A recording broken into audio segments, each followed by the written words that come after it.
Heute habe ich etwas für all jene unter euch, die auf glutenfreie Rezepte angewiesen sind, aber gleichzeitig nicht auf Geschmack verzichten wollen. Diese Torte zählt zu unseren absoluten Lieblingstorten und dabei ist sie eine der einfachsten, die ich im Angebot habe.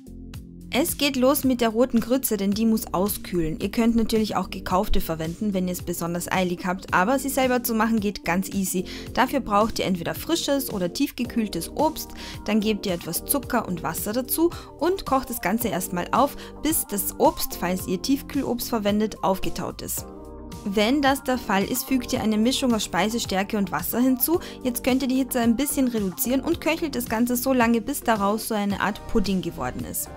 Deckt die rote Grütze ab, damit sich oben keine Haut bildet und lasst sie bei Zimmertemperatur vollständig auskühlen. Für den Boden brauchen wir zunächst Eiweiß auf Zimmertemperatur, dann fügen wir eine Prise Salz hinzu und schlagen das Ganze so lange, bis wir einen festen Eischnee haben. Stellt den Eischnee zur Seite und kümmert euch um die zweite Masse. Dafür brauchen wir weiche Butter. Wir geben Puderzucker, etwas Vanille und Zitronenabrieb dazu und mixen das Ganze kurz cremig.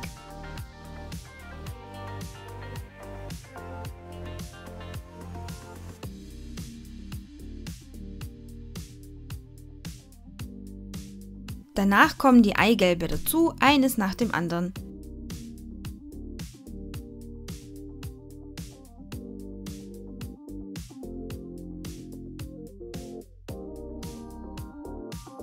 Es folgt die Milch, die ebenfalls Zimmertemperatur haben sollte, und das Öl. Durch die Zugabe flüssiger Zutaten zu Buttermassen wird das Ganze etwas grisselig, also es wird so leicht klumpig, aber keine Angst, denn jetzt kommt der Mohn dazu und der macht das Ganze wieder schön kompakt.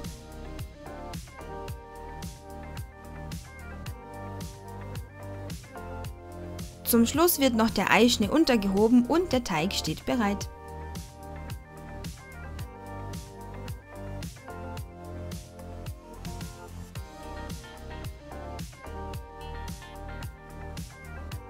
Ich habe hier eine 24 cm runde Kuchenform und weil ich es besonders eilig hatte, habe ich diesmal die Form einfach kurz mit Wasser eingesprüht und mit dem Backpapier ausgelegt, das ich sonst für meinen Airfryer verwende, denn dieses hat den gleichen Durchmesser wie meine Form. So habe ich mir diesmal das Zuschneiden des Backpapiers gespart.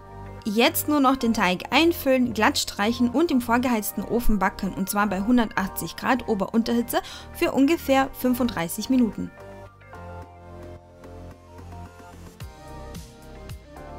Nach dem Backen lasst ihr den Boden 5 Minuten lang in der Form, bis er nicht mehr ganz so heiß ist, nehmt ihn heraus und zieht das Backpapier ab, legt den Boden auf einen Servierteller und lasst ihn vollständig auskühlen.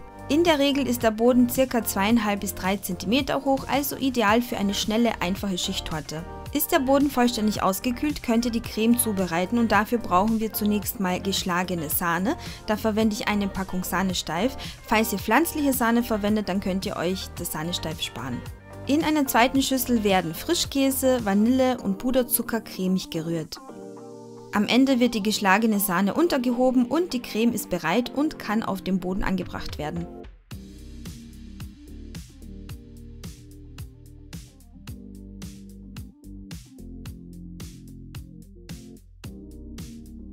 Es folgt die rote Grütze und ich sage es nochmal dazu, es ist wichtig, dass sie wirklich vollständig ausgekühlt ist. Wenn ihr sie nämlich auf die Sahnecreme drauf gebt und sie noch warm oder heiß ist, dann rinnt euch das ganze Soße herunter und das wollen wir ja nicht. Ich für meinen Teil bereite rote Grütze fast jede Woche am Wochenende frisch zu und habe dann rote Grütze für die ganze Woche. Die verwende ich nämlich auch, um selbstgemachtes Fruchtjoghurt herzustellen.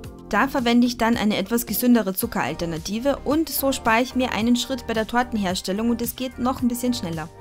Idealerweise gebt ihr die Torte für zumindest eine Stunde in den Kühlschrank, je länger umso besser, aber wenn man es besonders eilig hat, reicht in der Regel eine Stunde aus.